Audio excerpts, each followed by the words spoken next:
अगर वो स्त्री हमेशा तुम्हारे दिमाग में रहती है लेकिन कभी संपर्क नहीं करती, तो इसका असली मतलब क्या है? कभी कभी जीवन में एक ऐसा नाम होता है जो ना तो रोज सामने आता है, ना कोई बात होती है, ना ही कोई संदेश आता है।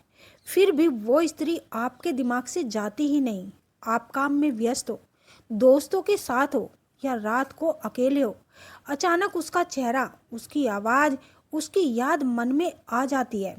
और सबसे बड़ा सवाल यही होता है, अगर मैं उसे इतना याद करता हूँ तो वो कभी संपर्क क्यों नहीं करती? ये सवाल जितना साधारण लगता है, उसका उत्तर उतना ही गहरा है, मनोविज्ञान और भावनात्मक होता है। ये केवल प्रेम या आकर्षण की बात नहीं, बल्कि मन, अहंकार, डर, आत्मसम्मान और भावनात्मक संघर्ष का मिश्रण होता है। आइए इसे भी गहराई से समझते हैं। एक दिमाग यूं ही किसी को नहीं पकड़ता। सबसे पहले ये समझना बहुत जरूरी है कि इंसान का दिमाग बेवजह किसी को बार बार याद नहीं करता। मनोविज्ञान कहता है, जिस इंसान के साथ आपका भावनात्मक अधूरापन जुड़ाव होता है, दिमाग उसी को बार बार दोहराता है। अगर वो स्त्री आपके दिमाग में बार बार आती है, तो इसका मतलब है उससे जुड़ी कोई भावना अधूरी है। कुछ कहा नहीं गया, कुछ समझा नहीं गया, या कुछ ऐसा हुआ जिसने मन को पूर्ण विराम नहीं लेने दिया। दिमाग अधूरी कहानियों को बार बार खोलता है। वो संपर्क नहीं करती, इसका मतलब ये नहीं कि उसे परवाह नहीं। अक्सर पुरुष ये मान ही लेते हैं कि अगर वो मुझे याद करती तो खुद संपर्क करती, लेकिन ये सोच अधूरी है।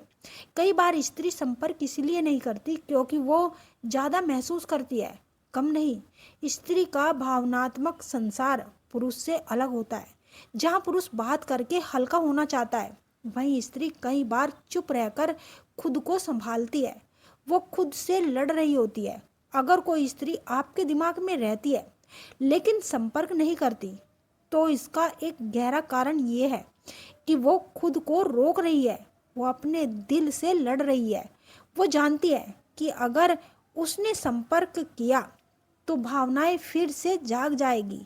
कई स्त्रियां ये भी सोचकर चुप रह जाती है, अगर मैंने बात की तो मैं फिर से कमजोर पड़ जाऊंगी। ये चुप्पी उदासीनता नहीं, आत्म संयम होता है, आत्मसम्मान का संघर्ष। कभी कभी स्त्री इसलिए संपर्क नहीं करती क्योंकि उसने पहले पहल की थी, उसने पहले भावनाएं दिखाई थी, उसे ऐसा लगा कि उसकी कदर नहीं हुई।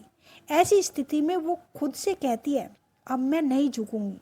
लेकिन इसका ये मतलब नहीं कि भावनाएं खत्म हो गई है, बल्कि अक्सर भावना वही होती है, बस अहंकार ने उसे ढक दिया होता है। डर खोने का, टूटने का, फिर से दर्द पाने का। अगर किसी रिश्ते या जुड़ाव में स्त्री को कभी चोट लगे तो वो अगली बार बहुत सतर्क हो जाती है।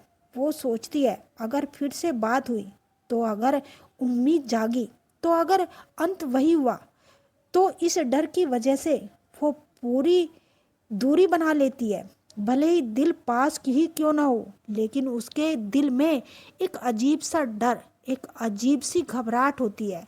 वह सोचती है, अगर वही पहले जैसा मेरे साथ दोबारा हो गया तो मैं क्या करूँगी? वह पूरी तरह टूट जाएगी। इसीलिए वह धीरे धीरे दूरी बनाने लगती है। वह धीरे धीरे संपर्क करना बंद कर देती है। लेकिन तुम्हें उसकी चुप्पी को, उसके मौन को समझना होगा। ये एक टेलीपैथिक कनेक्शन होता है जो एक दूसरे के बीच की डोर को बांधता है। जब कोई स्त्री या पुरुष एक दूसरे के मन की बेचैनी को, एक दूसरे के मन की सोच को समझने लगता है, तभी एक दूसरे के दिल में उसके लिए प्यार पैदा होता है। और यही प्यार एक दूसरे को एक दूसरे से वापस मिलाने की कोशिश करता है।